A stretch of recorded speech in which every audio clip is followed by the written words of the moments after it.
Vamos. Vamos Então, lá.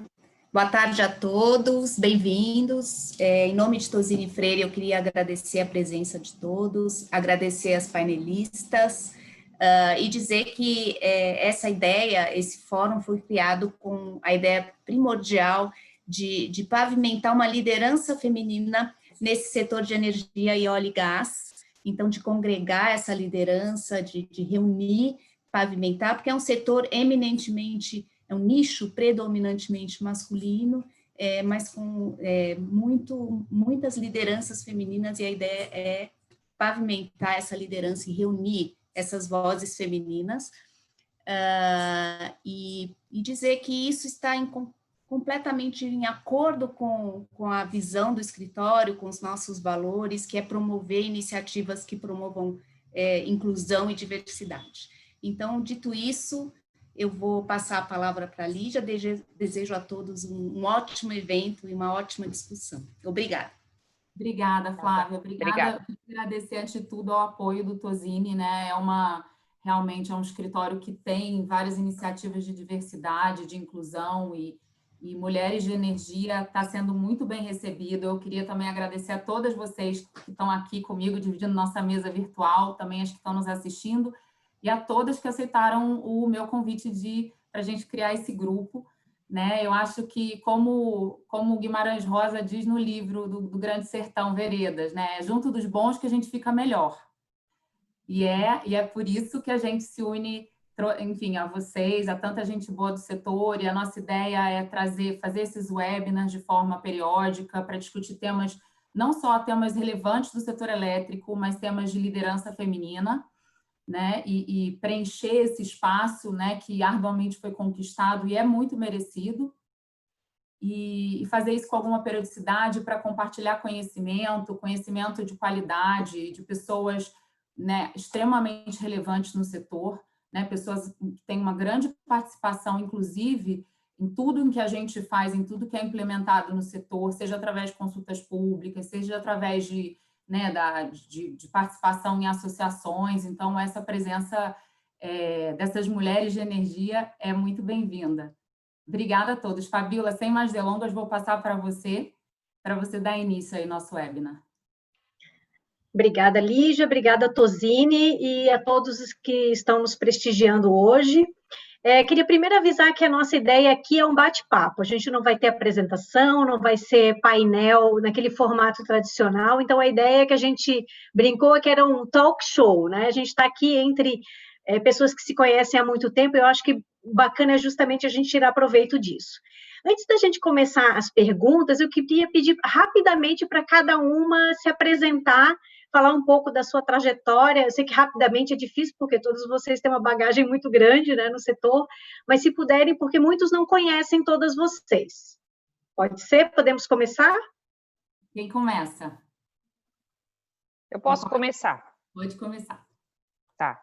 Bom, boa tarde a todos. Novamente, Lígia, minhas colegas de painel, quero agradecer a oportunidade de, primeiro, fazer parte do grupo, né, Mulheres de Energia. Foi uma iniciativa do Tozini, e isso é uma coisa que, com certeza, como a própria Flávia falou, é algo que a gente vai pavimentar esse caminho aí de lideranças femininas no setor elétrico, um setor tradicionalmente tão masculino, mas que já tem mulheres assim muito talentosas que estão à frente de temas tão complexos, dentre elas a nossa colega Kielpia, né, que hoje é uma assumidade aí na parte de energia renovável, a eólica, enfim, e tantas outras. Meu nome é Fernanda Meira, eu sou diretora jurídica da China Tree Gorges Brasil.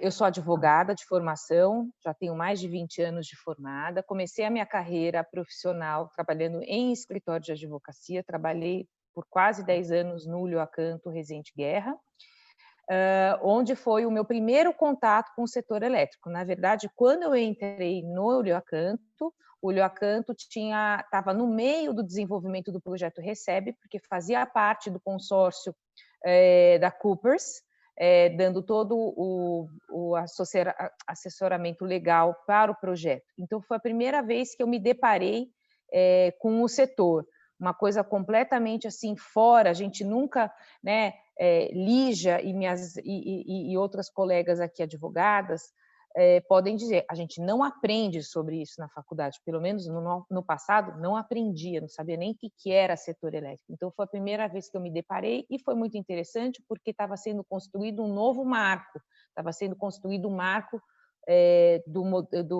o marco de mercado para o setor, foi exatamente nessa transição.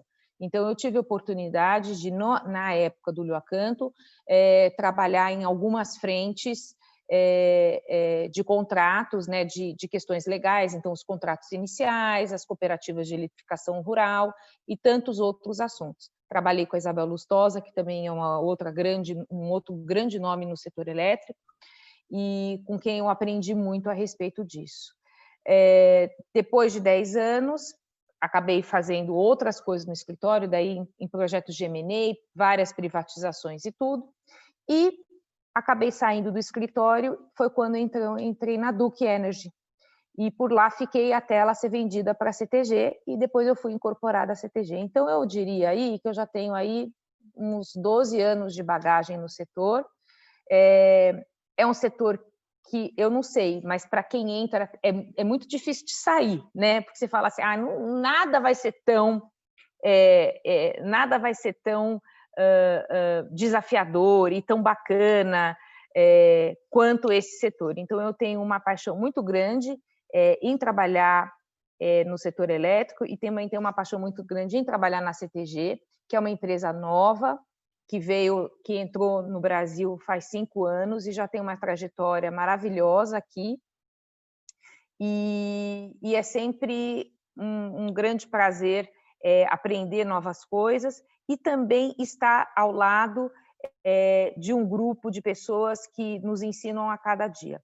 Além disso, eu também coordeno o Comitê Jurídico e Regulatório da BCE, que é a Associação Brasileira de Concessionárias de Energia, e faço parte do grupo do GT Jurídico da APIME, também assessorando a associação nas questões relacionadas aos produtores independentes. E agora, aqui ao nosso Grupo Mulheres de Energia, e também da Camarb, que é da parte de arbitragem. Tá bom? Prazer estar com vocês todos, espero que vocês curtam o nosso bate-papo, porque afinal de contas não é um webinar nem apresentação, é um bate-papo sobre a modernização do setor. Quem é a próxima? Posso ser a próxima. Bom, meu nome é Lígia Schlittler, eu sou advogada de Tosini Freire Advogados, mas antes de mais nada, eu sou uma apaixonada por setor de energia. Meu pai é engenheiro de barragem, fez um monte de usina, e eu acho que a grande frustração é que eu não virei engenheira, porque eu cresci às voltas com quadros e fotos de Tucuruí, de diversas usinas, mas quis o destino, que por uma razão absolutamente pessoal, não tinha nada a ver com a minha profissão, eu trabalhava com contencioso e arbitragem, fui morar em Fortaleza, e onde me recoloquei nesse setor, numa empresa desenvolvedora de projetos, então tinha capacete, tinha bota, EPI, subia em torre, e é apaixonante, né? Todas nós sabemos, assim. Então, hoje eu vivo essa paixão plenamente, nunca mais saí do setor, desde 2007, né? E o setor nunca mais saiu de mim, mesmo quando eu, enfim, saí do Ceará e fui me especializar nos Estados Unidos e agora voltei a São Paulo. No Tosini eu trabalho com energia, mas sobretudo com M&A, né? Então a gente faz toda a parte de fusões e aquisições de projetos, de ativos, etc., né? E quando a ideia surgiu, e na verdade eu tinha uma ideia de criar um grupo dentro do Tosini, né? Do Tosini, também relacionado a mulheres, uma das sócias que é uma grande apoiadora que também está no nosso grupo, a Xim, me deu a ideia, por que você não cria um grupo de mulheres de energia, chama tuas amigas, chama nossos clientes, nossas parceiras, né? E logo a ideia foi super bem recebida e conta com o apoio, inclusive, de todas vocês, de outras pessoas, né? É importante deixar claro que são visões pessoais nossas, não é uma participação institucional, né? Então, a gente também, com isso, se sente bastante livre para debater ideias, né? De forma cândida, de forma enriquecedora, né? Porque aqui quem está falando é a Lígia, não é o Tosini, é a Elbia, ou é a Fernanda, e etc., a Fabíola e Vlad, né? Então, eu acho que vai ser maravilhoso trocar discutir com vocês todos esses temas, né, pelos quais todas nós, tenho certeza, somos apaixonadas, e gerar e contribuir para que outras lideranças, futuras lideranças do setor, profissionais mais jovens que nós, tenham esse caminho pavimentado, né? Porque eu costumo dizer que eu não comecei no setor de energia, eu caí de paraquedas no setor de energia. Não tinha webinar, não tinha muita informação, não tinha livros, etc. E é difícil aprender sem ter alguém para ensinar.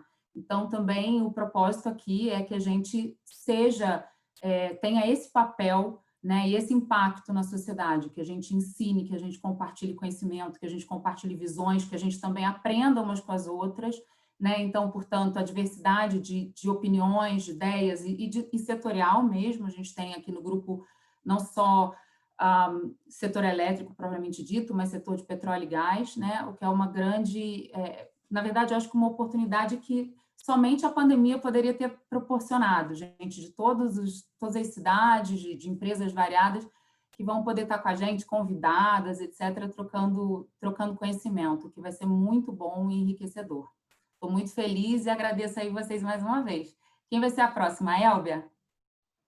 Sou eu. Obrigada, Lígia. Pessoal, boa tarde. Em primeiro lugar, gostaria de agradecer ao Tozini pelo convite, cumprimentar a Lígia pela iniciativa importante de Mulheres de Energia. Esse tema Mulheres, Agnes, lá em 2018, ela trouxe uma iniciativa importante que é o Sim, Elas Existem. Quando a Agnes pensou nisso, ela dividiu comigo e eu dei um apoio para ela muito grande nesse processo, né? Eu tenho 20 anos de carreira no setor elétrico e eu cheguei no setor elétrico no momento que as mulheres e as economistas estavam chegando no setor elétrico. Mulher economista. Então, foi uma das primeiras a chegar. Eu fui primeira mulher em muitas situações, né? A primeira economista-chefe do MME, a primeira conselheira da CCE, a primeira presidente de associação, primeira mulher em muitas coisas, justamente porque eu acho que a história da mulher no setor mais fortemente está acontecendo nesses últimos anos, e muito por conta da mudança do próprio setor, da abertura. Então, conhecimentos distintos que não só da engenharia, embora eu seja doutora em engenharia, mas eu sou economista, sou mestre em economia. Comecei minha carreira na ANEEL como especialista em regulação, de lá fui para o MME, depois fui para o Ministério da Fazenda, voltei para o MME, estive no MME na reforma do setor toda, e foi lá que eu conheci a Agnes. Eu fui a primeira chefe da Agnes no setor. Eu a conheci na USP fazendo mestrado, e eu a convidei para trabalhar comigo na assessoria econômica que eu estava criando no MME. Então, a gente se conhece desde lá, né? São 15, 16 anos já com essa iniciativa, ela me convidou, ela disse, olha, o pessoal está convidando, a Lígia quer falar com você, e eu vim até por meio da Agnes, e talvez hoje, por isso que ela tenha me pedido, ela entende que talvez eu possa representá-la bem, também pela questão da mulher, não só pelos conhecimentos de energia. É um prazer enorme estar aqui com vocês.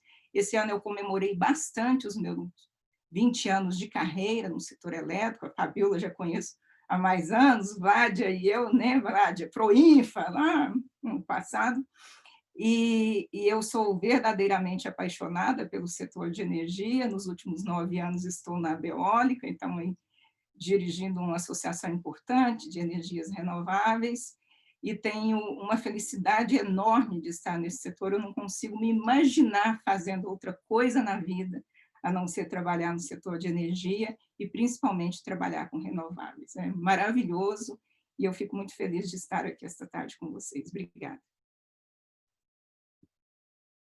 Agora é a Vádia.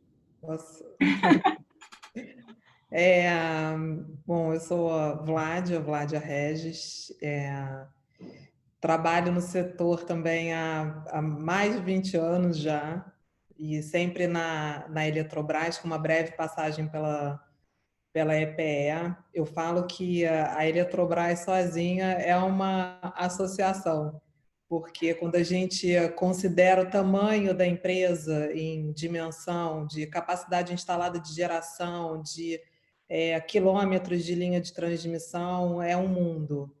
E eu quero parabenizar a Lígia pela iniciativa, né? Quando ela fez o convite, isso me deixou muito alegre de poder participar com outras mulheres, porque, de fato, é um setor muito masculino, com muitas mulheres muito competentes e ainda com pouco espaço. Então, é uma iniciativa importante, né, essa de dar espaço não só para representatividade, mas para conectividade também, né, para criação de laços e de mútuo apoio. Né? É um prazer, eu agradeço o convite. E ainda com relação ao setor, e ainda me apresentando, a minha formação é jurídica, né? Fui gerente muitos anos do jurídico da Eletrobras e migrei para a área de regulação, né? Fiz mestrado em regulação, direito da regulação, a especialização em regulação de negócios de energia na Florence School of Regulation, e tem me dado um prazer imenso trabalhar com regulação, porque, por incrível que pareça, apesar de ter estado muitos anos no setor, no jurídico de holding, a gente não bota a mão na massa mesmo. E ter a oportunidade de efetivamente trabalhar com os assuntos que dizem respeito ao negócio de energia, de fato é muito prazeroso, é muito instigante, porque a gente vê como o setor de energia, ele é driver de mudança no mundo todo. Ele é driver de mudança quando se fala em descarbonização, ele é driver de mudança quando se fala em mudança de comportamento de indivíduos, mudança de mentalidade de setor de financiamento, de setor produtivo. É muito fantástico o que a gente está atravessando no mundo e o que a gente está atravessando no mundo através do setor de energia. Então, ter o privilégio de estar vivendo um momento de grande disrupção no negócio, né? A gente fala, isso que a Elbia falou no começo, quando ainda estava no bate-papo, né, de que eu quero falar do futuro, eu pensei na música do Titãs, né? Só quero saber do que pode dar certo, não tenho tempo a perder. E a gente está num momento no setor que é isso, olhar para o futuro, olhar para o que tem pela frente, para o que vem, e o que vem é muito interessante, né? Então, assim, é um prazer estar com vocês aqui para conversar sobre o que há pela frente, o que há pelo futuro, e com uma visão de que vai dar certo, né? E de que a gente vai ser parte desse processo de fazer dar certo. Verdade, queria fazer um spoiler, a gente vai ter um webinar em breve, em que vocês vão estar, Elbia, Vládia, falando de energia do futuro, de transição energética, desse mundo maravilhoso que a gente vai, rumo ao qual a gente está caminhando. Bacana. Falar rapidinho sobre mim, eu sou a Fabiola Sena, eu sou engenheira eletricista de formação, fiz mestrado e doutorado também em engenharia elétrica, então aqui no grupo de hoje eu sou a única engenheira, mas é uma grande honra ver que a regulação une advogados, economistas, engenheiros, então mostra a multidisciplinaridade, né? Eu estou fazendo mês que vem 25 anos de carreira, embora não pareça, lógico. Mas, assim, durante todo esse tempo, eu fiz consultorias, trabalhei na época assessorando a Coopers também.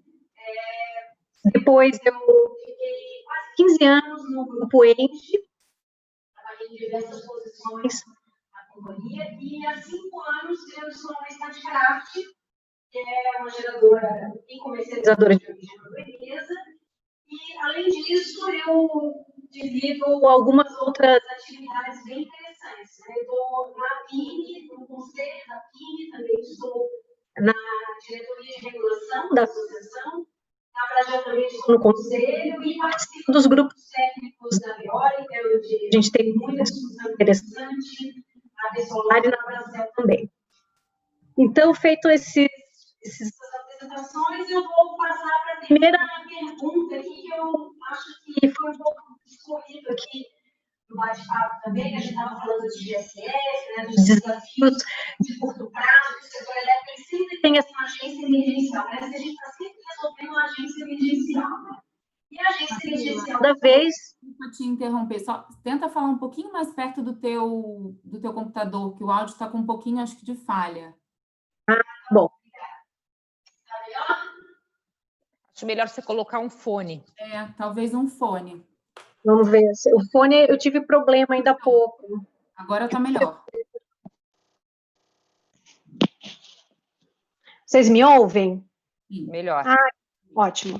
Eu tinha colocado e eu estava com medo que não funcionasse, mas que bom, eu prefiro com fone também. Então, eu estava falando a respeito do setor elétrico, ele sempre tem essa agenda de curto prazo, a agenda da emergência, né? Então, GSF nos consumiu muito tempo aí, ainda é uma agenda importante de curto prazo, e a nossa agenda do curto prazo agora é a pandemia, como lidar com os desafios de manter a operação, né, e integridade do setor elétrico, que todas as pessoas e instituições recebam energia em casa. E a pergunta que eu passo a vocês é: como que a gente concilia, né, essa pauta mais estruturante de longo prazo da modernização vis-à-vis essa agenda de curto prazo, essa agenda emergencial? O que vocês veem que precisa ser superado nessa agenda de curto prazo para que, de fato, a gente enxergue a modernização como a agenda estratégica e estruturante a ser enfrentada? Pode começar. Quer que eu sorteie ou alguém... Quando a gente fez uma prévia aqui da conversa, né, eu acho que uma coisa muito importante, que, salvo engano, foi a Vládia que mencionou, é não correr o risco de pensar só no curto prazo, né, e resolver coisas no curto prazo, sem pensar, né, que as soluções não devem ser soluções conjunturais, e sim soluções estruturantes, né, de forma as coisas têm que ser feitas no setor elétrico, acho que talvez mais até do que outros setores regulados, né, por ser um serviço essencial, sobretudo, e eu costumo dizer, energia é um insumo, enfim, principal em toda atividade econômica, não importa qual atividade, sem energia elétrica a gente não há geração de riqueza, não há produção, então realmente tem uma relevância muito grande. Então, eu acho que a gente tem que evitar cair na enrascada na tentação de resolver problemas de curto prazo sem focar no longo prazo e nessas medidas estruturantes, né, para que tudo seja feito de forma ordenada e concatenada. Né? Acho até que, inclusive, o curto prazo, recentemente, nos mostrou que o setor tem uma grande articulação. Eu acho que a própria regulamentação da conta Covid, né, o esforço conjunto que foi feito entre os órgãos do setor, entre as associações, né, as entidades, o regulador, né, uma consulta pública de 5 dias, onde todos tiveram a oportunidade de participar, né, nos mostra isso. Nós temos uma grande capacidade de articulação, o setor é um setor bem maduro, né, e, enfim, quando eu mencionei isso numa outra conversa com a Agnes, ela falou assim, mas a gente não parou de pensar na modernização, né? Ninguém parou de pensar. Então, não é uma retomada do tema da modernização. Talvez a gente nunca tenha saído dele, mas a gente tem que ter um foco realmente no longo prazo. Como é que vocês veem? Eu posso fazer algumas colocações a esse respeito. Eu acho que, antes de mais nada, antes de entrar na questão entre o curto e o longo prazo, né? Eu acho assim que a gente deve bater palmas para o setor, porque com a vinda da pandemia, eu acho que dessa vez a gente atingiu um nível de maturidade diferente de outros momentos em que a gente viveu.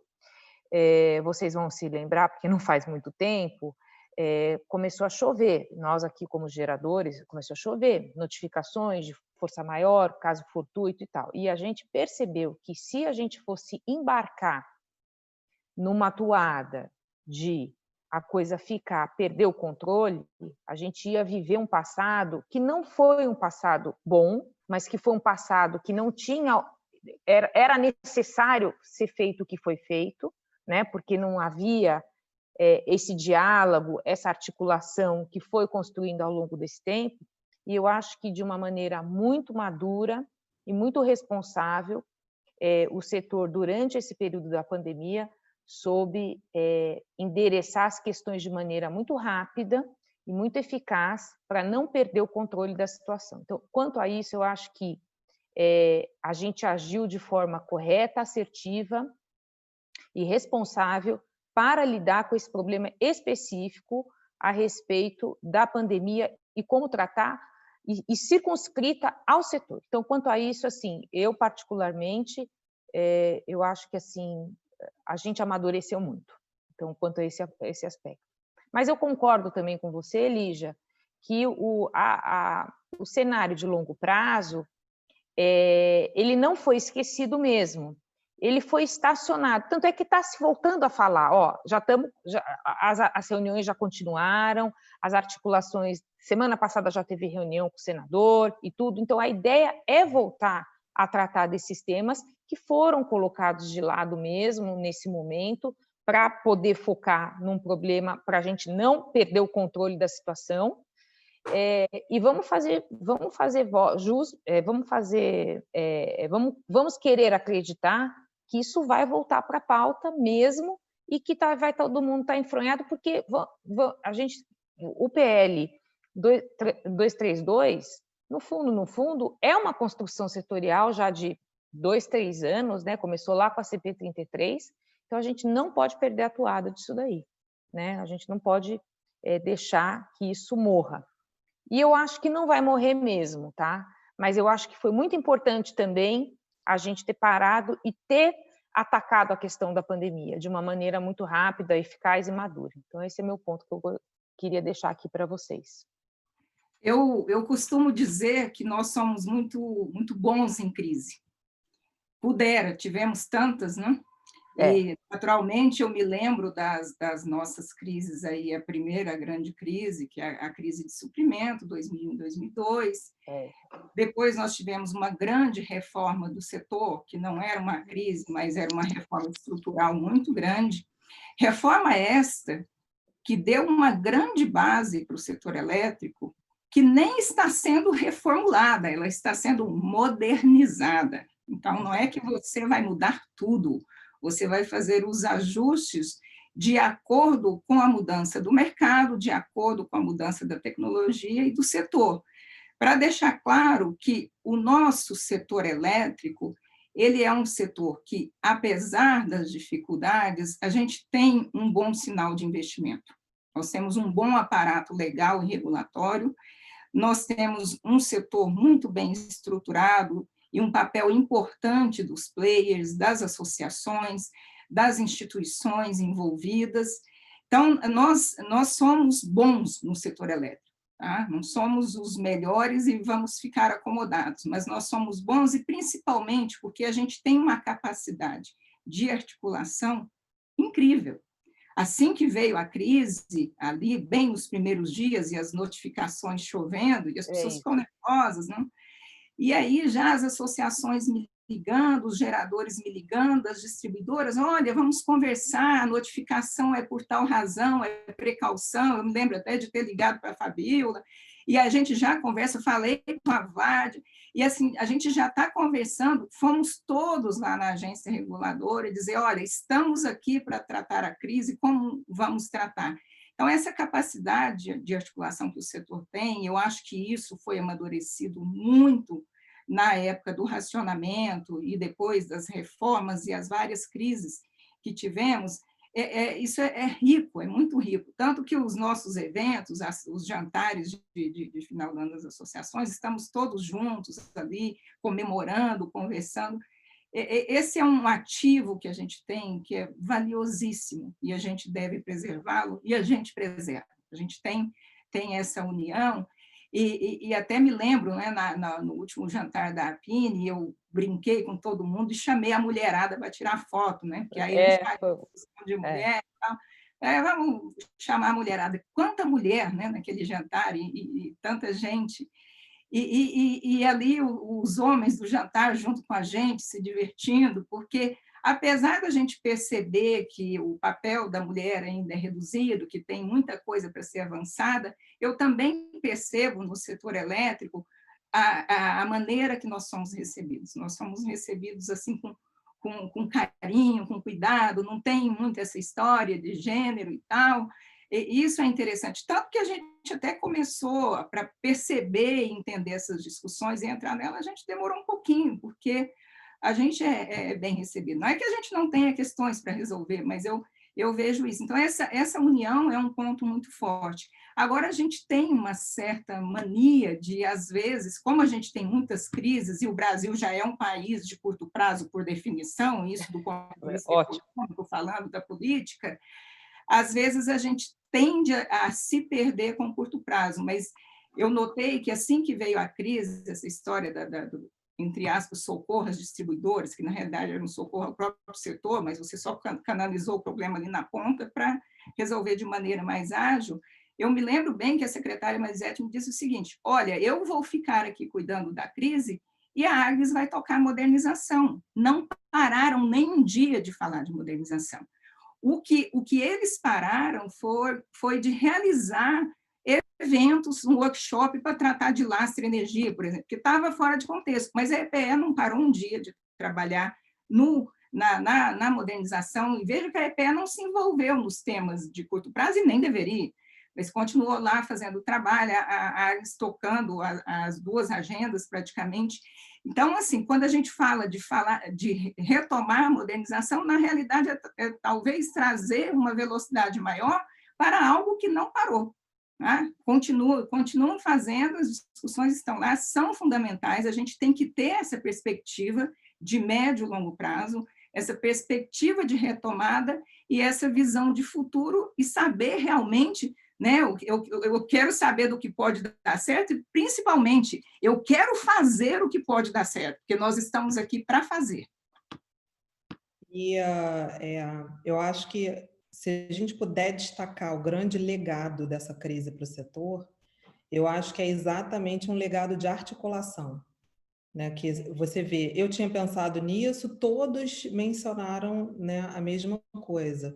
Esse legado de capacidade de cooperação entre diferentes agentes institucionais do setor e entre diferentes agentes setoriais. Mas, assim, sendo um pouco mais específico, eu acho que é natural que num momento como esse, né, a gente vive, e aí sem querer falar da crise, mas não tem como não, né? A gente vive a maior crise, a maior recessão econômica do mundo, né?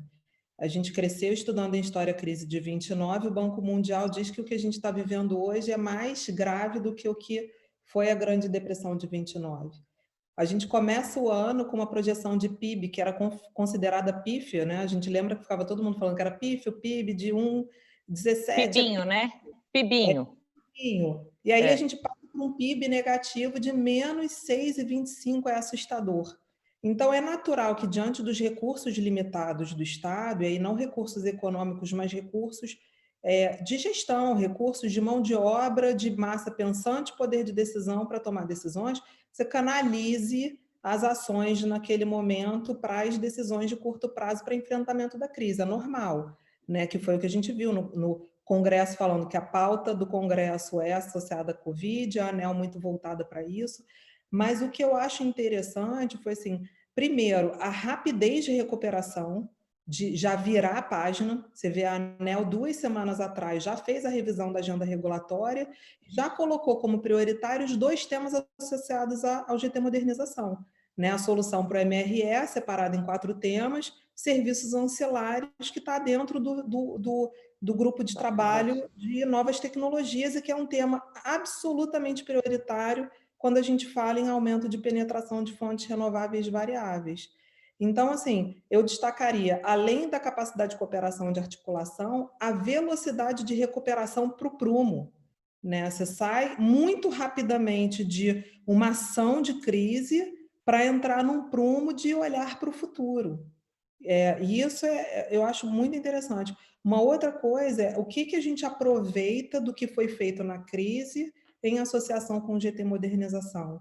Eu bato palmas para aquela nota técnica 01 GMSE. O esforço que foi feito para aproveitamento do que você tem de recursos no setor elétrico já disponíveis para você minimizar o impacto de uma operação financeira, é uma coisa que a gente nunca viu antes. Isso aí eu acho que já, por si só, já é um grande mérito por ter sido inovador, né, na busca de uma solução de aproveitamento de recursos. Agora, além disso, é uma análise detida que é totalmente aproveitada também para um grupo temático do GT Modernização, que é a racionalização de encargos. Quando você faz um estudo e você verifica que você tem sobra em conta, que pode ser canalizado para outra finalidade ou antecipada, aquilo ali já está demonstrando que realmente você tem uma sinalização de que esses encargos, fora tudo que já foi analisado antes, podem ser racionalizados. Então, é um estudo que se aproveita também para o GT Modernização. Então, a gente tem uma tendência a olhar a crise como crise, mas a crise, ela traz junto com ela sempre também soluções e novos caminhos, né? E aí, dentre esses novos caminhos, além da cooperação, eu acho que faz sentido a gente ter esse olhar também de reconhecimento da rapidez de recuperação do setor, que eu acho que foi muito interessante a rapidez de atuação da ANEEL, a rapidez de recuperação, de ritmo de trabalho, né, rumo ao futuro, e esse olhar, essa percepção de que o que a gente pode fazer aqui de aproveitar do que a gente tem e reciclar o que a gente já tem, também foi muito interessante. E está bem dentro do viés da modernização, né? Eu também achei essa ideia de aproveitamento, de olhar para o que tem ali de recurso nas contas setoriais e antecipar recursos, eu achei também muito interessante, porque, né, sendo um país, vamos dizer, se fosse um país super rico, sem problemas orçamentários, é fácil, você joga não sei quantos trilhões na economia, quer dizer, fácil não é, mas você tem o dinheiro ali prontamente para ser injetado na economia e dar um estímulo, né, priorizando aí alguns setores, enfim. E no caso do Brasil, quer dizer, qualquer recurso, você vai dar o estímulo no setor elétrico, tem tantos outros setores que também precisam igualmente, talvez até mais, enfim. E aí você começa a discutir as prioridades do país como um todo, né? Então foi interessante mesmo esse esforço de olhar para o que tinha à disposição do próprio setor, né? E, de fato, também a conta Covid, esse esforço de ser uma solução de mercado, né? A gente falou aqui de futuro, de caminhar para o que pode dar certo, fazer o que pode dar certo, querer fazer isso que vai dar certo, né? Nós estamos caminhando para um setor muito mais de mercado, né? Um setor que tende a se autorregular e encontrar nele próprio e nos seus agentes as soluções para os problemas dele, né? Sem esperar tanto da ação do governo, da ação, né? Buscar um setor criativo. A gente fala num futuro em que a gente vai ter um mercado de derivativos, a gente fala num futuro num mercado livre, né? Muito mais livre, em que você vai ter, inclusive, o consumidor também como um grande direcionador de escolhas, né? E o capital como direcionador de escolhas, né? Porque hoje o capital não quer mais investir em energia, em combustíveis fósseis, né? Então, eu acho que o consumidor e o mercado vão fazer escolhas também. Acho que a gente está caminhando para isso. Bacana. Vocês me ouvem bem agora? Sim. Ótimo, fiquei traumatizada com o meu fone aqui que não está funcionando. Acho bem interessante essa visão das lições aprendidas que vocês trouxeram, né? O que a gente tira de aprendizado dessa crise para poder, com isso, essas capacidades, essas habilidades que a gente conseguiu desenvolver durante a crise para justamente resolver os próximos problemas, né? E os próximos desafios. Uma pergunta que eu também queria jogar aqui na mesa para vocês, até aproveitando duas palavras que a Elbia usou no webinar que ela fez com o Luiz, do LID, né? O Luiz Barroso, da PSR, são duas palavras que eu achei bem interessante. A gente sabe que a pandemia ela vai trazer, já trouxe um arrefecimento da demanda que deve se estender, a gente não sabe quanto que isso vai se estender, pelo nosso aprendizado passado, na época do racionamento, nós demoramos 3 anos para recuperar, né? Então a gente não sabe exatamente como que vai ser esse gap, em que momento que isso recupera. E aí vem a minha pergunta, né? Com a pandemia, as duas palavras são: o que muda no ritmo e na trajetória da modernização. A modernização vai acontecer, todos vocês falaram, sim, ela inclusive continua sendo pensada. A pandemia muda alguma coisa no ritmo? Muda alguma coisa na trajetória? Posso começar? Pode, você é a autora das palavras. O ritmo e a trajetória realmente é uma pergunta muito importante quando a gente está diante de um processo de mudança e de transformação.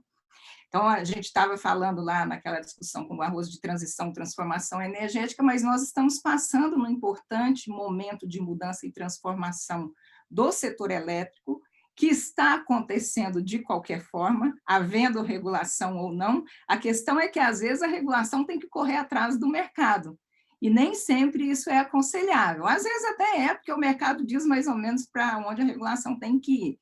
E nós já estamos tendo esta experiência justamente porque nós estamos falando da necessidade de modernização, reformulação do setor elétrico desde 2010, 2012, né?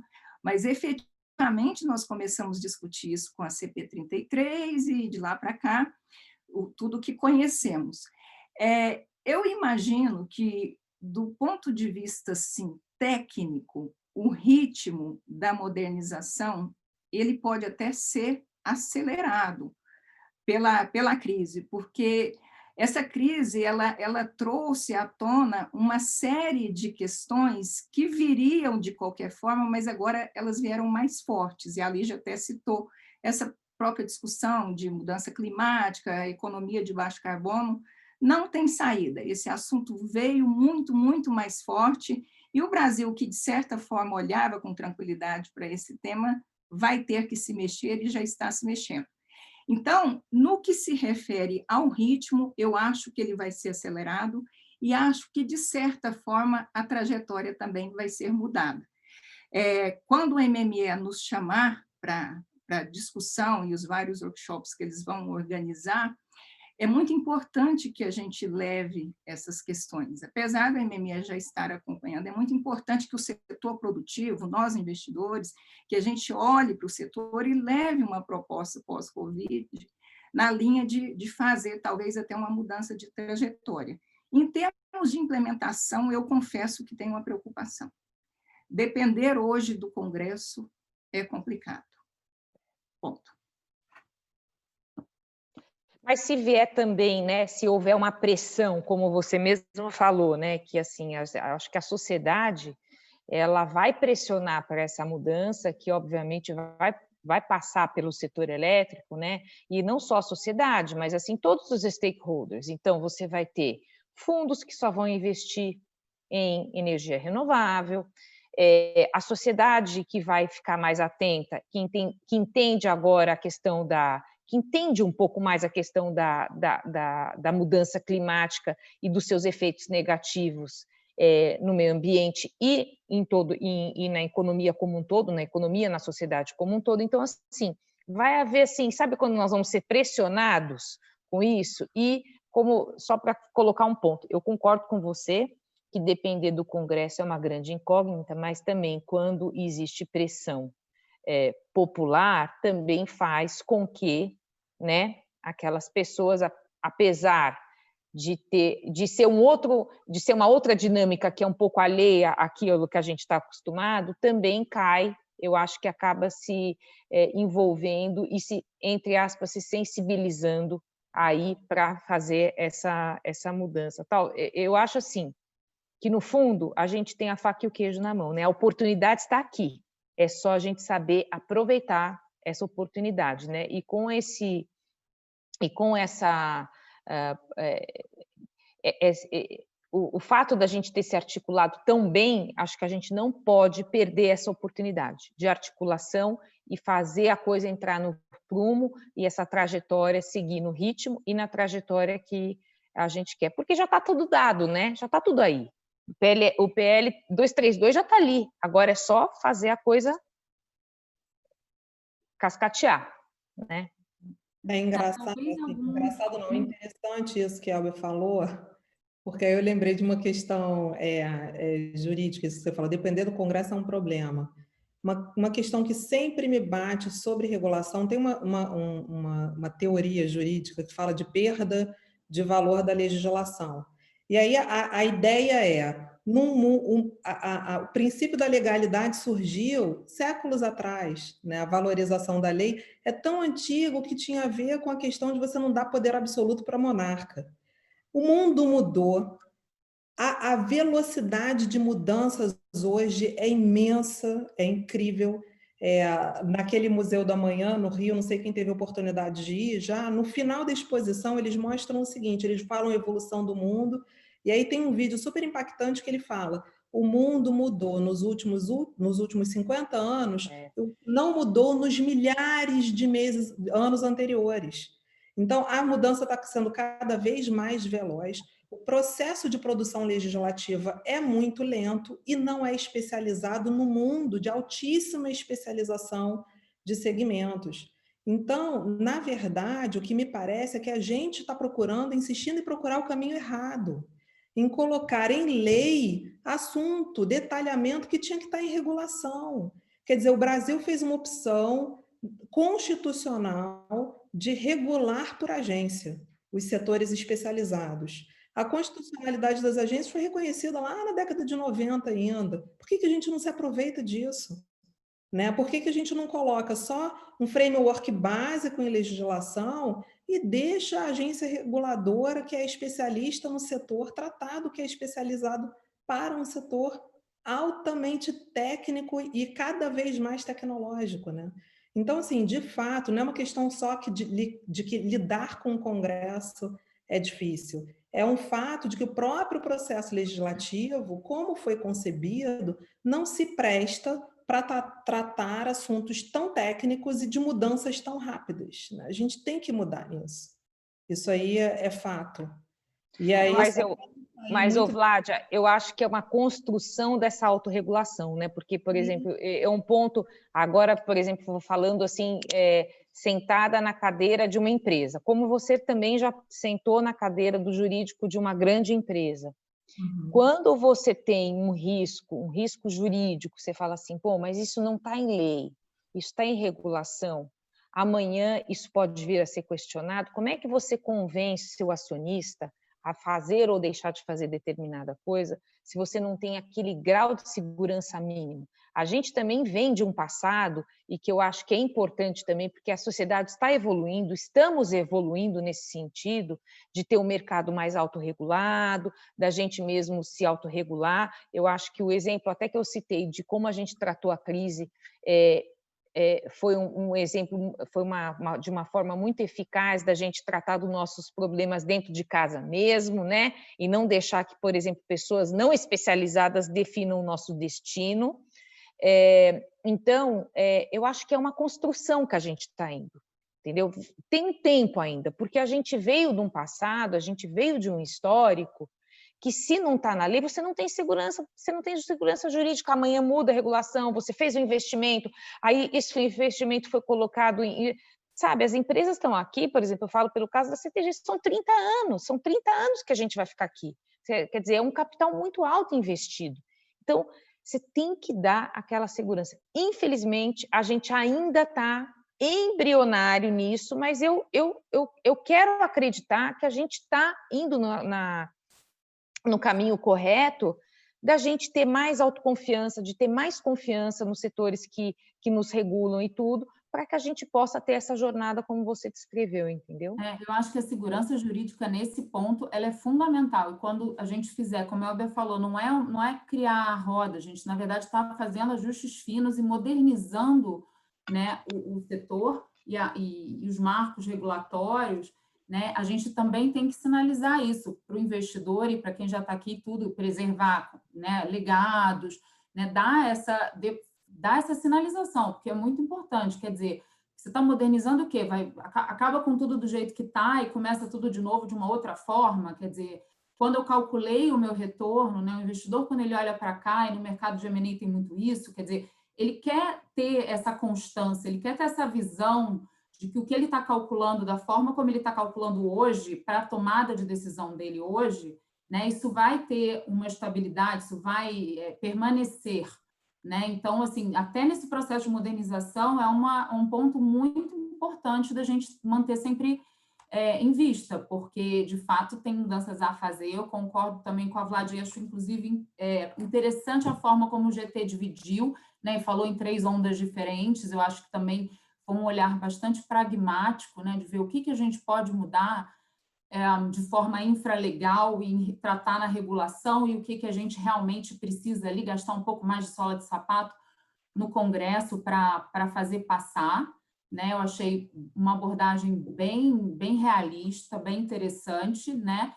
Mas é isso, tem que haver concatenação, tem que articular, né? As mudanças, elas têm que passar de forma realmente muito harmônicas, né? Porque, inclusive, preservando o que aqui já está, e as decisões que foram tomadas, como a Fernanda colocou, decisão de 30 anos, né? Talvez, quiçá mais. Então, sinalizar para esse investidor que ele pode vir, que o capital dele está seguro, né? Hoje o BlackRock, hoje ou ontem, quer dizer, eu achei isso também muito único, né? Um fundo tradicionalmente que sempre investiu em energia fóssil, dizer que está olhando, ele passou um sinal para o mercado, ele falou, olha, eu estou prestando atenção em você. Quer dizer, colocou no limbo alguns ativos, né? Colocou no limbo ali, está na berlinda. Fez uma listinha negra, né? E colocou lá umas 50 e tantas empresas e ativos para sinalizar que ESG, né, sustentabilidade, mais do que nunca é importante, né, e faz parte disso que a Elba já tinha falado, desse futuro, né, que não tem volta, é um caminho realmente, não dá para ficar olhando para trás, não dá para ficar parado no tempo, né, é como integrar realmente renováveis e aí, né, acho que também, de novo, faca e o queijo na mão, foi o Fernando que falou, né, estamos aqui no lugar, the place to be, né, a gente tem uma abundância de recursos naturais e a questão é como gerir esses recursos, né? Qual é a forma mais eficiente e mais econômica? Porque também não dá mais para gastar dinheiro fazendo escolhas erradas.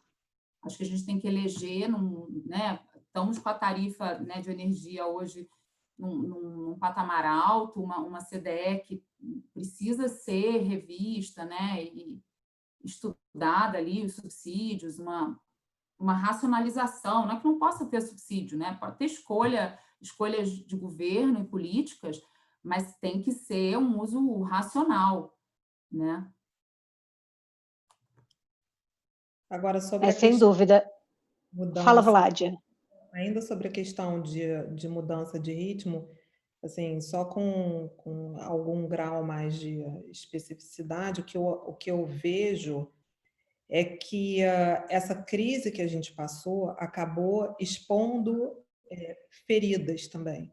E aí, muito pelo lado das distribuidoras, né? Quando a gente fala dos temas que ganham maior atenção nesse momento que a gente está vivendo, a gente, antes da crise, falava muito em separação de lastro e energia, por exemplo, que é um assunto super rico, realmente tem muita importância e urgência, mas me parece que com a crise ficaram muito expostas feridas das distribuidoras. Então, por exemplo, a questão da obrigação de 100% de contratação, né, da carga, que já era discutida. Isso já era antigo, né? Muitos anos, entrou no PLS 232, uma questão que é postergada, a questão de você dar a maior amplitude de gestão do portfólio de contratos pela distribuidora. E aí, quando a gente se depara com uma situação como a gente está vivendo hoje, né, de sobrecontratação em decorrência de redução de carga, e as distribuidoras completamente amarradas, com poucos mecanismos, né, para gerir o portfólio, só os mecanismos regulatórios existentes, que são muito amarrados, fica muito latente a necessidade de você efetivamente implementar. Então, talvez esse não fosse o grande foco do setor antes da crise, e aí surge com uma importância muito acentuada em virtude do que a gente está vivendo. Assim, o que eu vejo do que a gente está experimentando agora como crise, e nessa discussão do que ganha, qual é a mudança de ritmo, qual é a mudança de trajetória, eu acho que assim, o destino não muda de fato. Assim, os 15 temas que o Ministério elencou são todos temas muito relevantes e que não perdem importância pelo que a gente está vivendo no momento. Agora, ganha em importância ou ganha num olhar de importância, não porque não tivessem antes, mas talvez não estivessem sendo olhados com a importância que tem alguns temas como essa questão. Algumas outras, assim, me parece também que, por exemplo, a questão de tarifa binômia, uma coisa que eu fico pensando muito, assim, desse momento que a gente está vivendo, né? A gente fala muito no novo normal. O novo normal, a gente vai agora migrar para home office. Eu vi uma entrevista recentemente de uma pessoa de indústria de eletrodomésticos falando que, na verdade, a indústria de eletrodoméstico não sofreu. Pelo contrário, vários produtos aumentaram porque todo mundo em casa, tendo que fazer serviço doméstico, começou a comprar robô, aspirador, lava-louça. E aí, o que isso representa? Representa aumento de consumo no segmento doméstico. Eu ouso aqui, né, arriscar que isso vai introduzir um maior estímulo para a GD no segmento residencial depois. E aí, nessa questão de mudança de ritmo, aí voltando para a dicotomia legal e infralegal, a gente tem uma série de medidas em plano infralegal que já foram amadurecidas e me parece que ganham maior importância nesse momento por conta da crise. Né? A solução da questão da revisão de normatização de GD, né? A tarifa binômia já tinha tido consulta pública na ANEEL, já é um assunto que foi bem debatido com a sociedade, com o setor, também necessário, né? Porque uma outra questão, um dos efeitos da crise, a questão da redução do preço da energia por conta da redução da demanda, né? A lei da oferta e demanda diminui preço. Quando diminui preço, você tem um estímulo automático também da migração maior ainda da CR para a CL. E que aí tem relação também com a questão de concatenação, quer dizer, a gente abriu o mercado e não carregou junto a implantação de separação de lastro e energia. E aí você está ficando com o ACR cada vez mais onerado e com a tendência de onerar ainda mais, né, com a tendência de aumento de migração por conta de redução de preço. Então, eu vejo assim, que esse processo ele expôs questões muito profundas de distribuidoras, né? Falo aqui a respeito disso, apesar de não atuar no segmento de distribuição, mas a gente acaba tendo uma relação muito, tanto que a gente vê, né? A crise toda do setor acabou sendo remediada, ou se buscou uma medida mitigadora mais intensa na distribuição, porque 70% dos contratos estão nas distribuidoras, né? Não, e ela afeta a cadeia toda, né? A cadeia toda, exatamente. Então, assim, esses problemas que ficaram mais expostos das distribuidoras, eu acho que eles, se não estão merecendo atenção, deverão merecer mais atenção ao final dessa crise. Muito bem colocado. Pessoal, queria avisá-los para fazerem as suas perguntas, porque a gente vai ter uma sessão de Q&A no final, então vocês podem fazer preferencialmente pela aquela janelinha ali do Q&A, ou também podem colocar no chat, tá? Esqueci de avisar isso, esse aviso era importante. Como o papo está ótimo, né? Tem mais uma pergunta aqui que eu queria colocar na mesa. Até a Vládia falou a palavra concatenação, né? Que na nossa visão, desde que quando começou a discussão, já lá na CP 33, antes mesmo do PL 1917, do PLS 232, a gente sempre teve essa preocupação, enquanto agentes setoriais, né, de haver uma concatenação, né, um ordenamento, alguns pontos da modernização é desejável que venham primeiro em relação a outros. Né? Então, a minha pergunta agora para vocês é dos pontos que estão lá na modernização, os 15 pontos, 15 mais 1, né, ou é 14 mais 1? A Vládia que sabe bem, naquelas 14. Ondas e tal, 14 mais 1, né?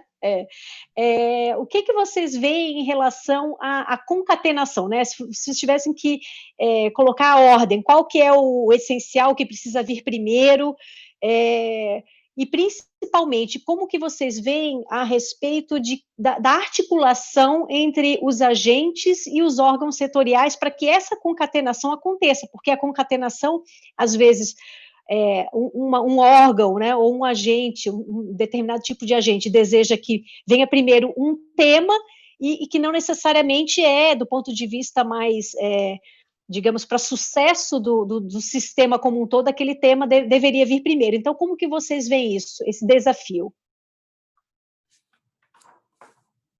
Olha, eu acho que talvez para uma coisa que passe um pouco na frente, voltando na pergunta anterior, né, de coisas que atropelam e tal, nesse caso eu nem acho que vai atropelar, porque eu acho que ela vai seguir de forma paralela, a Bíola, a solução do GSF, né?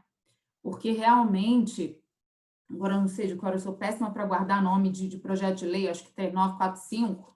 3975. 3975, ele vai resolver, vai dar uma injeção de liquidez aí para o setor, já é uma solução pacificada, vamos dizer assim, que foi amplamente negociada com geradores e vai realmente trazer uma injeção de liquidez que vai ser muito benéfica, né? A gente está falando aí de, sei lá, 8 bilhões e meio, é muito recurso para estar represado. Então, se fosse numa aposta assim, de alguma coisa que não compromete, eu acho que não vai comprometer, que pode andar correndo paralelo e pode ser aprovado, inclusive, antes, é isso, porque realmente vai trazer aí mais recurso para o setor, né?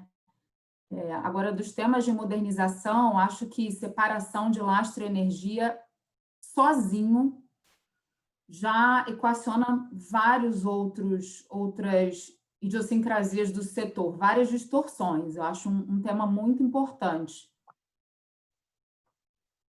Bom, a discussão de fundo da modernização do setor, e que eu mencionei para vocês que desde 2012, até um pouquinho antes, a gente fala da importância de modernizar, está muito associada à própria configuração da matriz.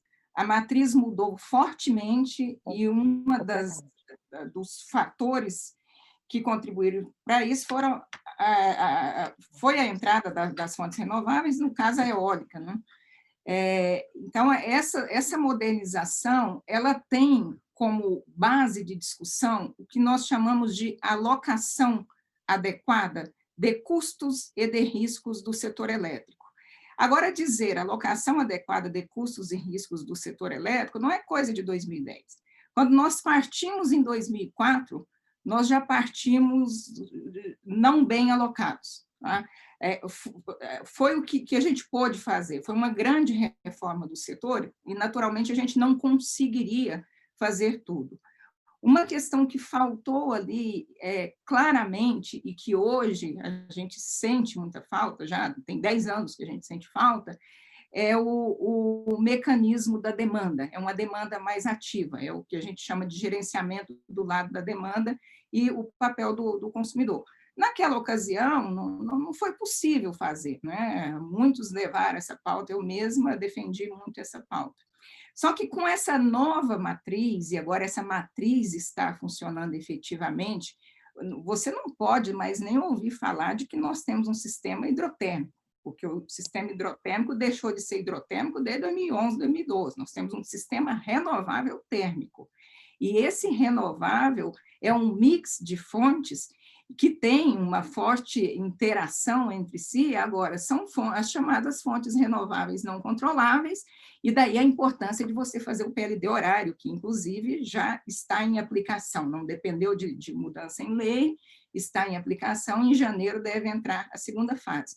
Isso é importante, porque você está alocando adequadamente o risco do setor e os custos do setor. O agente tem um sinal econômico para tomar a sua decisão. Então, é esse tipo de medida que a gente precisa fazer, de alocar adequadamente. Agora, por que isso? Porque quem paga essa conta, entre aspas, é a distribuidora. E quando a gente olha para as 14 medidas mais uma que estão ali, o negócio de distribuição está lá em discussão. Sempre esteve. mas ele vai voltar agora com uma importância muito maior. Tudo ali é importante e urgente, e muita coisa dá para você fazer em paralelo, muita coisa, e muita coisa dá para fazer em infralegal, e o MMA vai fazer. Agora, a gente vai ter que olhar para o negócio de distribuição. Agora é fazer uma discussão ampla. O que é o negócio de distribuição de energia diante de um cenário de ativos tão distintos no setor de energia? É isso que a gente precisa olhar. Do que nós estamos falando? Qual que é a matriz de energia? E quem é o consumidor? O consumidor hoje é completamente distinto daquele consumidor de 5, 10 anos atrás. É esta modernidade que a gente tem que colocar para discussão e olhar fortemente para a cadeia de negócio. Não é o setor elétrico, é a indústria de energia elétrica, que tem vários segmentos: geração, transmissão, distribuição, comercialização, e um importante papel do consumidor. O consumidor como um importante elo da cadeia produtiva e determinante nessa cadeia produtiva. É com esse olhar que a gente tem que fazer este novo setor elétrico que a gente está buscando, que setor é até injusto, é uma indústria bastante complexa que a gente precisa cuidar. É um olhar para a cadeia de valor, né, Elbia? Porque não é nem só para a cadeia produtiva de energia. Os segmentos que a gente fala, geração, transmissão, comercialização, distribuição, aí agora GD, não é só isso. Hoje, o que você vê no mercado são negócios diferentes. Então, quando você fala, por exemplo, em eletrificação, veículo elétrico, é, de certa forma, um negócio de energia, e como você vai prover a energia para veículo elétrico. Quando você fala em bateria, né, a possibilidade de estar off-grid, a prestação de serviços, quando você fala em quarta revolução industrial, a gente está mudando completamente o perfil do negócio, e a impressão que dá é que a mudança é tão veloz que é difícil mesmo para quem está pensando e atuando no setor acompanhar de verdade essa disrupção que está acontecendo, né? E aí, de novo, eu fico sempre sendo específica, né? Com relação a essa pergunta do que dá para fazer primeiro, eu acho que tudo isso que você falou é muito interessante. Eu vejo isso de fato, né? Aquela questão que eu falei, o destino não muda, os 15 temas são importantes. Dentro desses 15 temas que são muito importantes, você tem temas que são muito importantes e que você vai ter muita dificuldade de implementar, porque, de novo, depende do que a Elbia falou, de negociação com o Congresso, né? E, especialmente, estamos vivendo um momento particularmente difícil, né? Fora a dificuldade normal, vivemos um momento particularmente difícil. Então, o que eu queria pensar aqui vou pensar pequeno, mas um pequeno importante. A gente tem uma série de questões, né? A Elbia falou da mudança da matriz elétrica brasileira, né? Falando da mudança hoje. Mas se a gente pegar, né, o PDS, se a gente for a 2029, você pensar em hídrica com 40 e poucos % de participação, eu acho que se você tivesse na década de 90, isso seria impensável, e a década de 90 não está tão longe assim, né? É uma mudança muito grande de matriz. A gente pega, por exemplo, o Submercado Nordeste, ele tem hoje a penetração de fontes renováveis variáveis tão grande quanto a Alemanha pretende ter em 2050, e a gente tem isso em 2020. Essa é a proporção de variabilidade que a gente tem já na nossa matriz hoje. Então, a gente tem hoje, dentro do grupo, né, subgrupo, né, de novas tecnologias, do grupo temático Novas Tecnologias, algumas questões que já estão maduras e que podem ser implementadas e que vão mitigar os efeitos dessa nova matriz que a gente tem. Então, por exemplo, usinas híbridas, especificamente apontada lá no subgrupo de novas tecnologias. Já teve consulta pública, tem um alto grau de convergência, né? Trabalho realizado por ABEOL, Cabe Solar e APINE. A sociedade já foi ouvida, isso tem o potencial de mitigar essa curva de variabilidade pelo acoplamento, né, das complementariedades de fonte solar e eólica. Você tem um ganho significativo para o setor, pelo ganho de economia, né, quando você faz os dois parques juntos, pela possibilidade de você aprimorar o uso do sistema de transmissão. Então, é bom para a geração, é bom para a transmissão, porque você diminui variabilidade e porque você diminui capacidade ociosa do sistema de transmissão. E está ali, está pronto. Podemos decidir agora, né? Isso. Uma outra coisa, já falei aqui de serviços ancilares. Eu mencionei, né? A gente tem aqui a variabilidade que a Alemanha terá em 2050. E a gente tem um framework para prestação de serviços ancilares super atrasado, né? A Europa está querendo ir para onde a gente está. E a Irena já lançou um trabalho em setembro de 2019 com foco em serviços ancilares, com propostas super modernas, até de prestação de serviço ancilar por eólica. E a gente aqui ainda está com um modelo de contrato bilateral, não competitivo, receitas super insuficientes e que não estimulam a prestação de serviço. Na verdade, é uma restituição, né? A gente não é remunerado para isso, né? Aquilo nem restitui, né? Exato. Então, assim, isso está na agenda regulatória da ANEEL, isso resolve problemas. Quando a gente fala de separação de lastro e energia, alocação de custo, é uma discussão que tem muita relação também com a questão do atributo de fonte, confiabilidade, né, a confiabilidade do setor. Essa confiabilidade pode ser provida por serviços ancilares, isso não depende de lei. O PLS 232 tem uma previsão legal de implementação de mercado competitivo, será ótimo. Mas, enquanto não acontece, a gente pode já aprimorar o framework que a gente tem. E aí, de novo, GD e tarifa binômia são duas questões que afetam diretamente essa dificuldade que a gente está falando de distribuição, não depende de lei, já tiveram consultas públicas pela ANEEL e podem ser resolvidos. E aí, com relação a esse tema específico, a única coisa que eu acrescentaria é voltar ao começo da conversa, né? Quando a gente falou de cooperação, convergência, e aí a gente, quando fala de ED, a tarifa binômia, a gente vê que foi um tema que tomou uma litigiosidade, não no sentido de litígio judicial, mas no sentido de extremismo nas posições, talvez, né? E aí, polarização, exatamente. E aí eu lembro de uma fala do Rui Altieri no Enase do ano passado, quando ele falou, olha, enquanto cada um só estiver querendo tudo, ninguém chega a lugar nenhum. Mas é porque, sabe de uma coisa, Vládia, na verdade, eu acho que a gente ainda tem que largar, e eu acho que isso é o mal da nossa sociedade brasileira. A gente é muito corporativista, todo mundo quer defender o seu, né? Então, se a gente não pensar, e por isso que eu acho que a gente está com a faca e o queijo na mão, porque se a gente pegar os bons exemplos do que aconteceu aí nesse momento de crise e aplicar para a situação normal que a gente tem que fazer, viabilizar todas essas mudanças, poxa, a gente estaria fazendo milhões de gols, entendeu? Mas a gente todo mundo vai ter que deixar anel na mesa, essa que é a verdade, todo mundo vai ter que ceder para a gente poder alcançar o próximo estágio, poder passar disso para uma melhora, entendeu?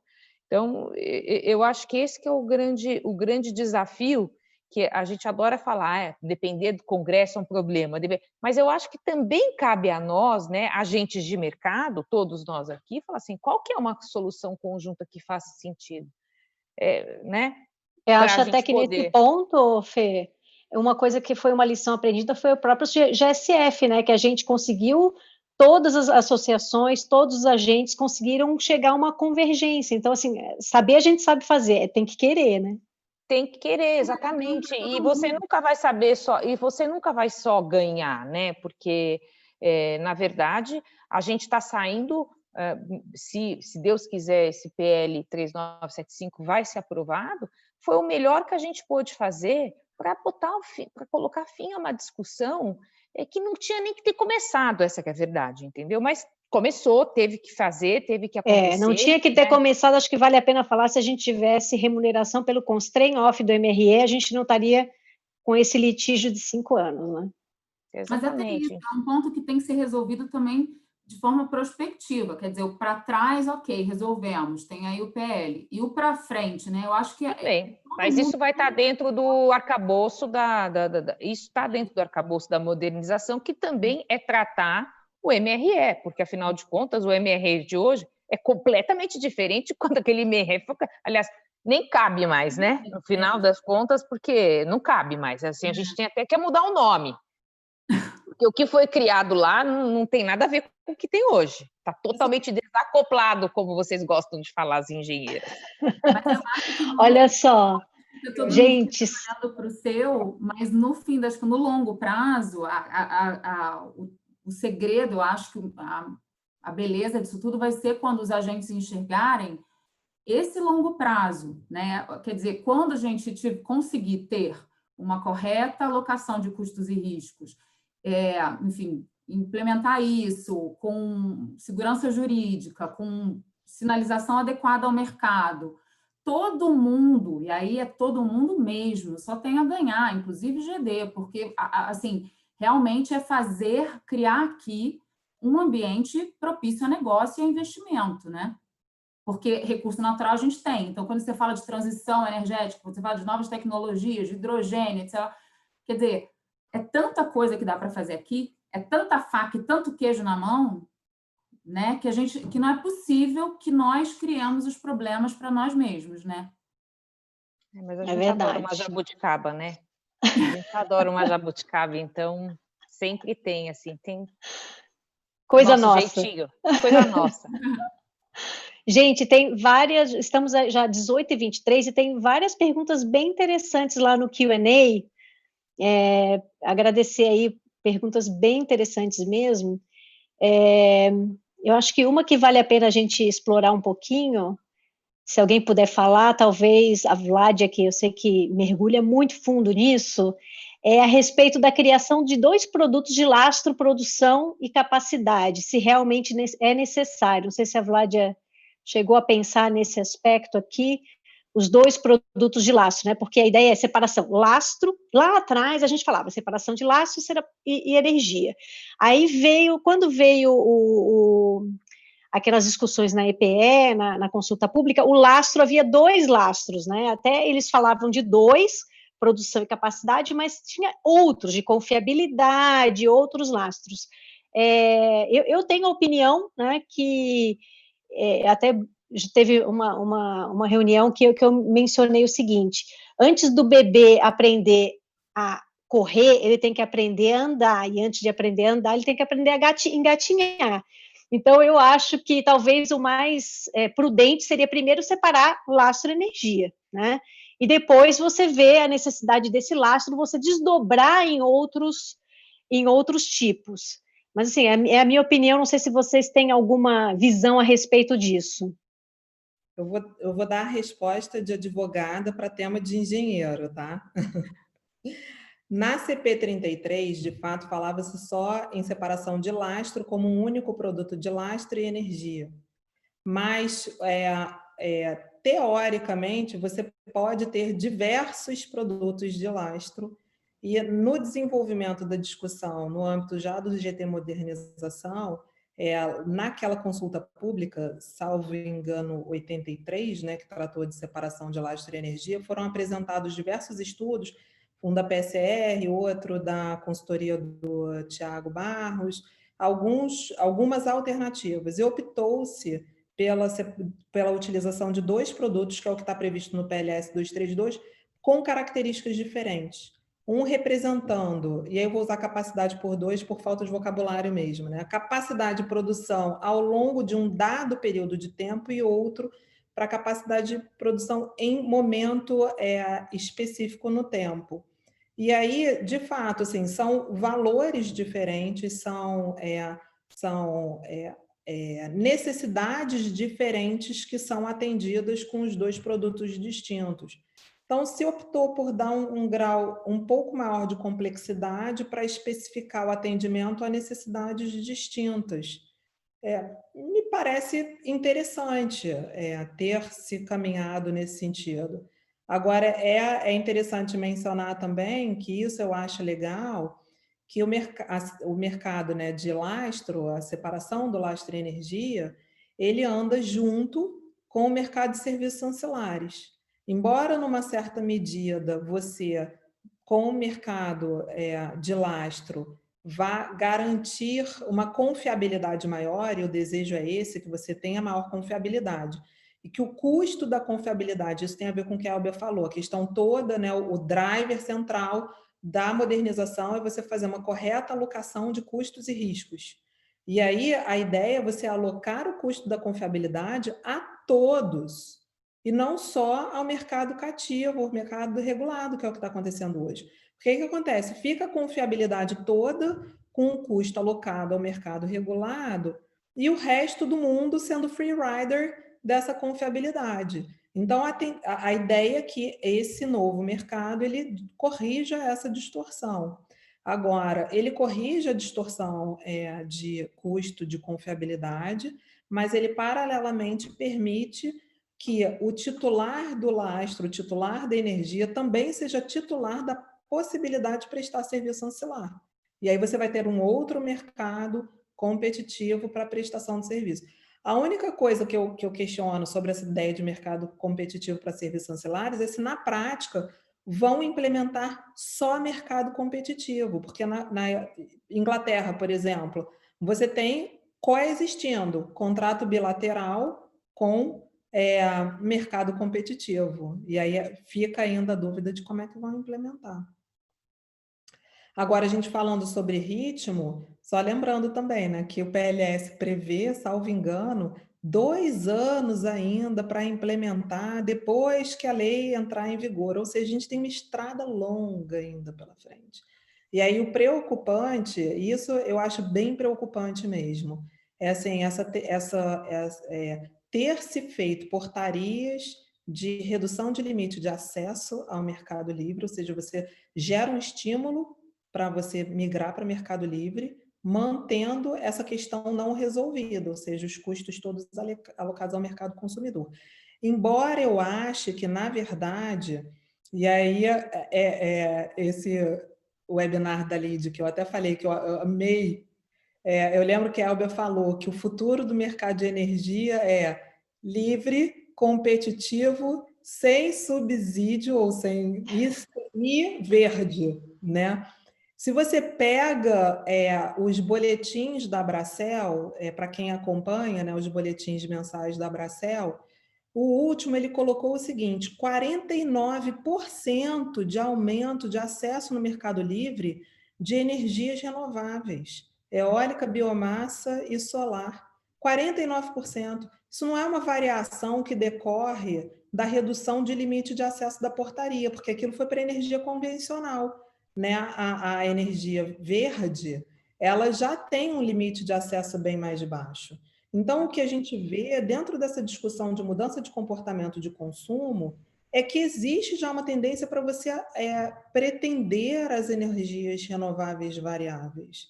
Né? Existe um apelo, né, de ODS 7, né? A gente tem um monte de multinacional no Brasil. Aí a multinacional que está no Brasil, ela reporta na Europa as metas de descarbonização. Então, não importa que a matriz da gente já é verde pela hídrica, ela quer reportar a descarbonização da energia dela.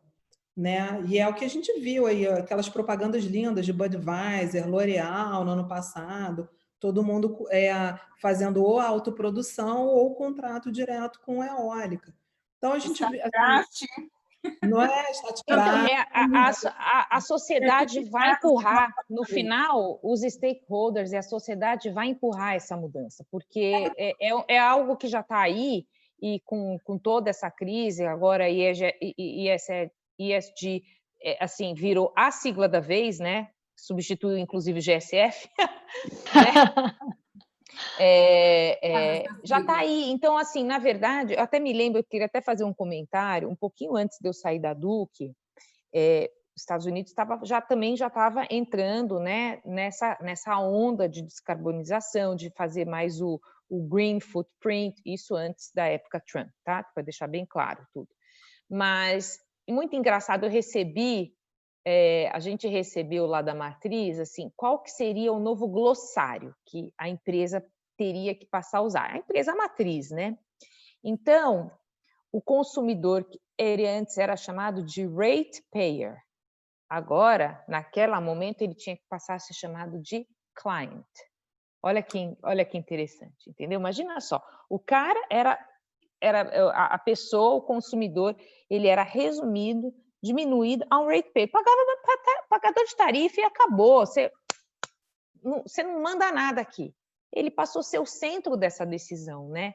Então, não só a questão do consumidor, mas você colocou muito bem. Hoje, na hora que eu forneço energia, na hora que eu faço um contrato com um cliente meu, com uma grande multinacional, etc. e tal, ele quer saber de onde veio, como é que eu trato o meio ambiente, quais são as minhas práticas, qual que é a minha cadeia de suprimento.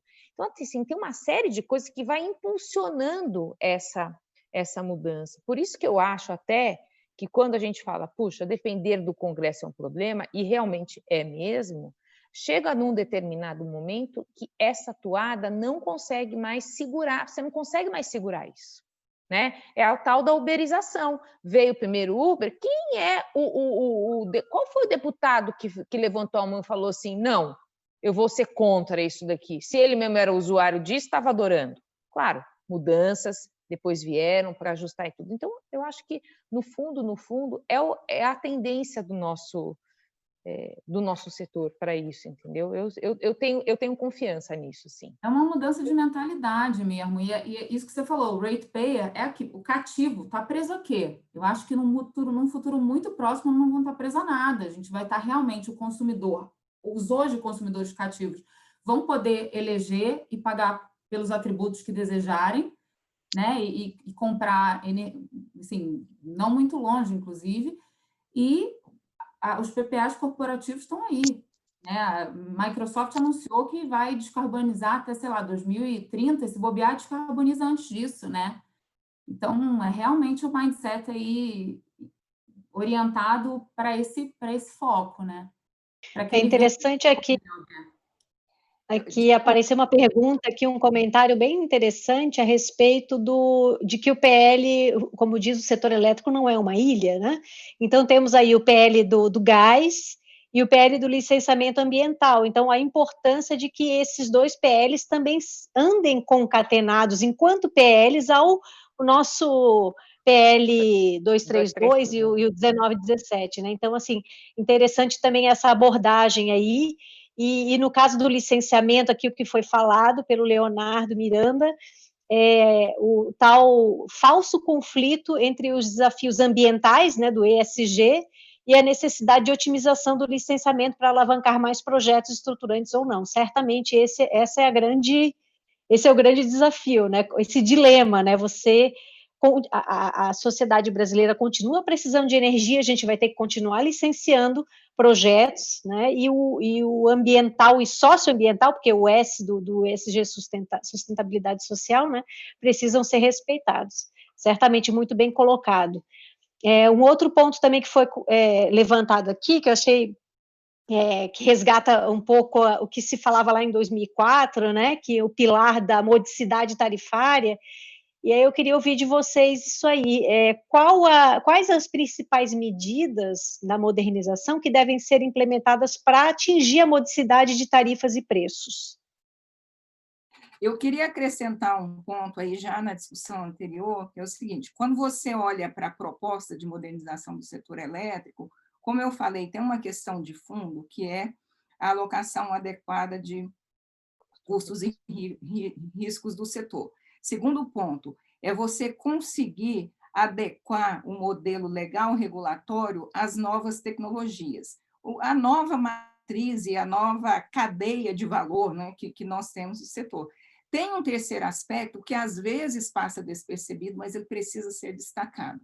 Ali, o governo está fazendo uma mudança no setor elétrico que ele tira das mãos dele muitas decisões que ele entende, que todo mundo entende que já não está mais nas mãos deles, nas mãos do governo, justamente porque o setor mudou, as tecnologias vieram e nós temos um papel mais ativo da demanda. Se você observar a história do setor elétrico, ele sempre foi formatado e pensado do lado da oferta. O governo, o Estado, o modelo vai pensar na oferta de energia. O setor elétrico precisa ser ajustado do lado da demanda. O que a sociedade precisa? O que o consumidor quer? E se é o consumidor que vai decidir, o aparato regulatório, o legal e regulatório, ele precisa estar aberto para isso, e o Estado tem que tirar das suas mãos tanta decisão. Porque quando ele coloca nas suas mãos, depois ele tem que também pagar por isso. Se você tem um mercado muito mais aberto, mais livre, igual a gente teve essa crise agora, se fosse inverso, 30 versus 70, a discussão da crise do Covid seria outra, ou talvez nem teria ocorrido. Então, é isso que a gente tem que pensar, essa modernização, essa transferência adequada de custos e riscos, também no papel do Estado, como o formulador de política e do regulador, e deixar o mercado resolver melhor essas questões, porque o mercado tem demonstrado em vários setores da economia a capacidade que ele tem de inovar, de escolher e de precificar. Eu estava vendo uma apresentação outro dia, nesse contexto, a gente fala muito nos 3Ds, né? Descarbonização, descentralização, digitalização. A apresentação falava em 4Ds, colocando também a deregulation, né? A desregulação.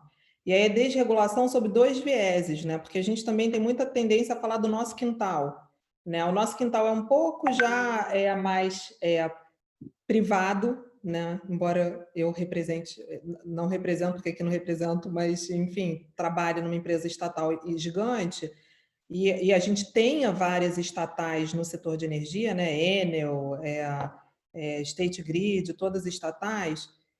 Esse desregulação falava sobre o ponto de vista de privatização, considerando ainda muitos mercados que não são totalmente privatizados, mas falando sobre desregulação mesmo, falando exatamente isso. Olha, você tem um negócio agora que já não se presta a ser totalmente regulado, porque você pode ter cliente off-grid, o cara pega lá, coloca o set de bateria dele, bota um painel solar e ele vai ficar off-grid.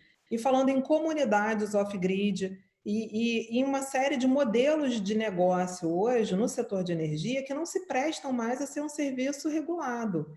Então, a gente, e aí voltando àquilo que eu falei quando eu comentei da Elber falando da dificuldade de lidar com o Congresso, eu acho, de fato, que a gente está vivendo um momento de disrupção tecnológica e a gente vai ter que ter também uma disrupção cultural.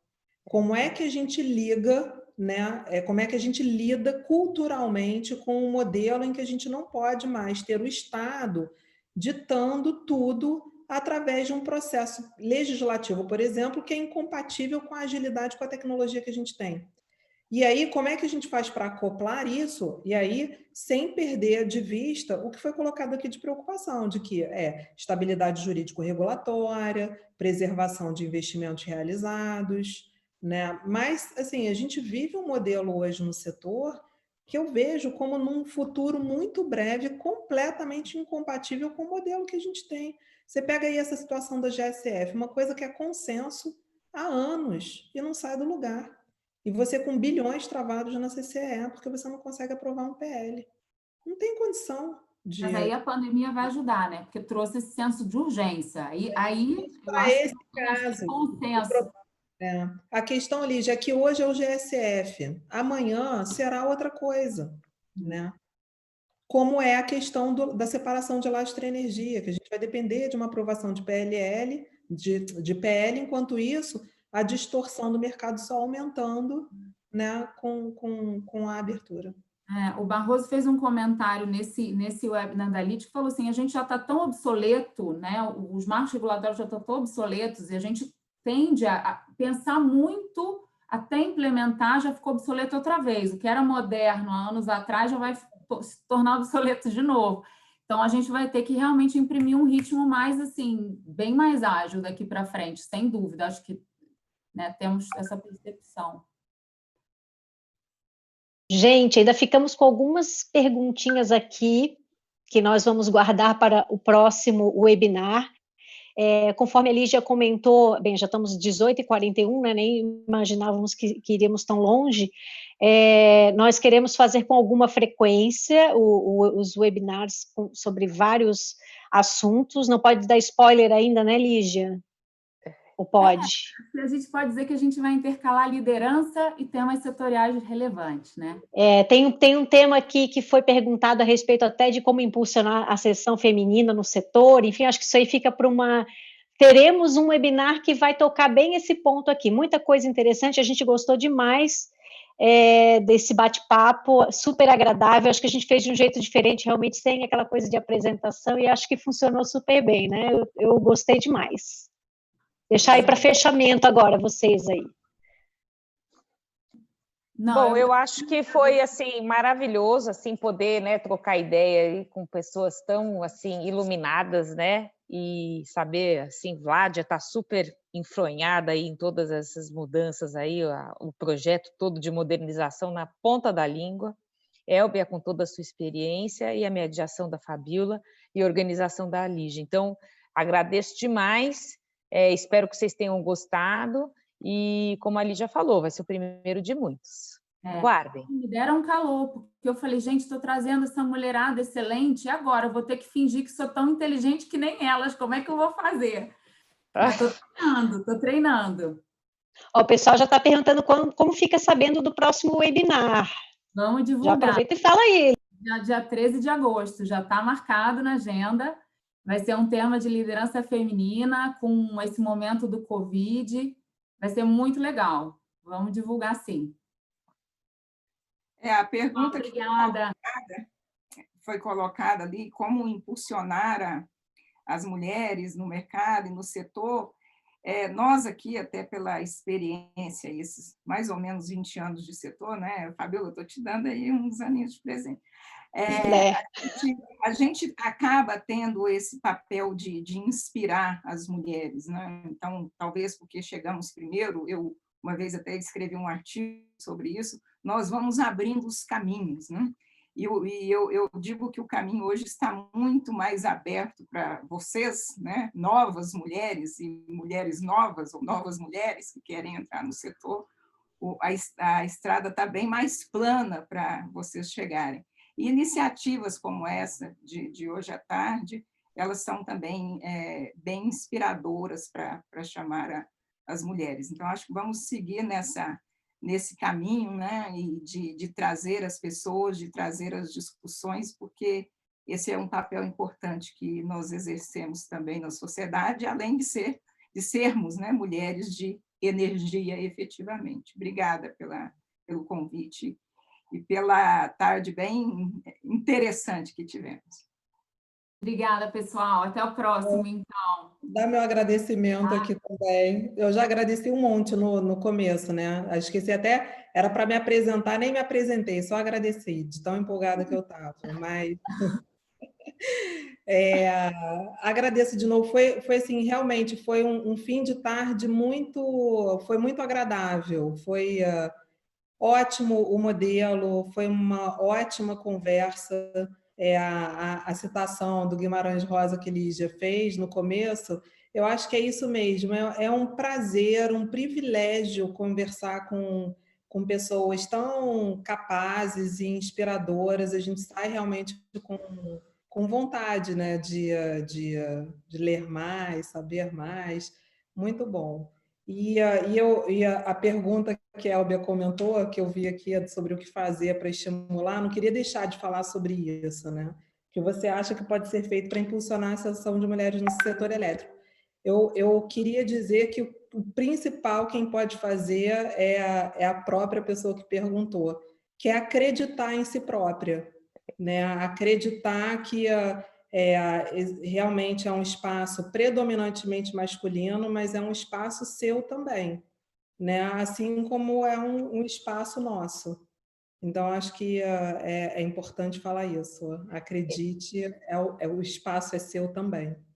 Eu quero só finalizar rapidinho, só, Lígia, porque eu acho que faz assim, só para pegar esse gancho da Vládia e da Elbia, que ela falou ao longo aí do nosso bate-papo.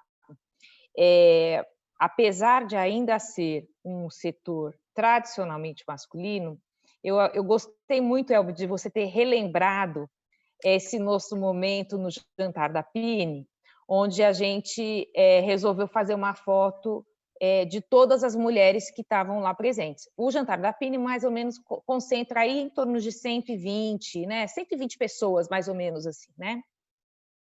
Eu acho que na foto tinham 60 mulheres, sem brincadeira. A gente até podia depois postar a foto aqui, porque eu tenho ela aqui no meu celular em algum canto. E eu acho que tem duas características muito legais no nosso setor, que é o seguinte: primeiro, essa questão de que a gente lida com temas muito complexos.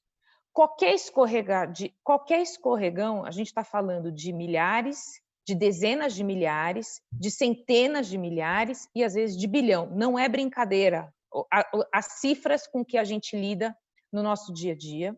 Então, a gente é muito pressionado pelos nossos acionistas, enfim, pelos nossos stakeholders e tudo, porque os valores são muito relevantes, qualquer escorrego é um escorrego muito forte. E a gente tem um clima dentro ou das associações ou de muita camaradagem. E eu acho que a mulher que já tem essa característica dessa conectividade, a gente consegue se conectar não só pelo assunto sério, mas também a gente consegue, sabe, dar um clima de leveza na conversa, faz com que esses assuntos que são muito difíceis, que são pautas complicadas, que são aspectos muito complexos e tudo, se tornem leves e conseguem ser bem conduzidos. Então, é o seguinte, para quem tem dúvida, acha assim, um bicho de 7 cabeças, imagina, eu fugia da aula de física. Eu era uma que fugia da aula de física, não entendia nada de elétron, nunca na minha vida.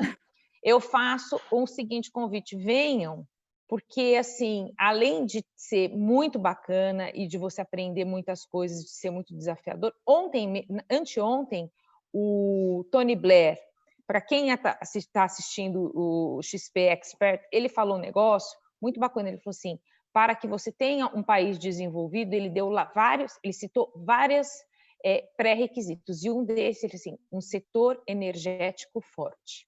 Então, a gente está nessa construção. Então, assim, o desenvolvimento do país passa por um setor energético forte. E então a gente, assim, está no centro de discussões super relevantes, e eu posso falar para vocês assim que tem um grupo muito bacana de homens, mas também de mulheres muito bacanas que lidam com essas questões assim de arrepiar os cabelos, de valores altíssimos, de montas altíssimas, que você pode e que é um motivo assim de preocupação muito grande de todos. Então, venham trabalhar no setor elétrico. Ô, Fabiola, desculpe, deixa eu só fazer um comentário. Vocês querem um exemplo claro de camaradagem? A Agnes não pôde vir, vocês me chamaram, eu vim, nós conversamos, todo mundo se divertiu e está todo mundo bem. É assim o setor elétrico, e assim são as mulheres. Então, exatamente. É verdade. É isso aí. Perfeito. Salvou aí o dia, Elvia. Muito bem salvo. Obrigada, gente. Obrigada, gente. então, a todas. Dia 13 de agosto estaremos de volta, então. Isso aí. Tchau, tchau, gente. Obrigada. Boa noite. Boa noite. Tchau, obrigada. Tchau.